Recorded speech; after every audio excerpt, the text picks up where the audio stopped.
Në varrezat e Sharrës afër Tiranës gjendet varri i politikanit dhe atletarit Halil Alidema dhe bashkëshortes e bashkëveprimtares së tij Teuta Kryeziu Alidema.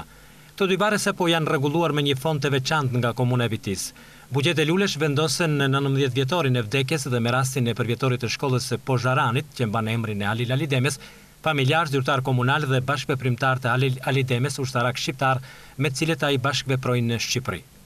Sot jemi në Tiranë me rastin 19 vjetorit vdekjes Halil Alidemes dhe bashkëshortes të tij. Jemi për t'i përkujtuar dhe për t'i nderuar. Natyrisht ne kemi insistuar dhe kemi bërë edhe me remetimin dhe rregullimin e varreve të Halilit dhe bashkëshortes të tij, shoqës jetës dhe idealit, që ka qëndru pranë gjithë jetën e Halilit. Halil Alidema me 5 maj 1991 ka themeluar në Prishtinë Partinë e Unitetit Kombëtar. Në vitin 1991, pas demonstratave gjithpopullore, është dënuar me 7 vite burg. Në Shqipëri bashkë me një grup ushtarake shqiptar në vitet 1995-1996 ka krijuar baza stërvitore me novken Agron Ligata. Për kontributin e tij politik dhe atletar, një vit më parë, presidentja e Kosovës, Atifete Jahjaga, i ka akorduar pas vdekjes urdhrin e lirisë.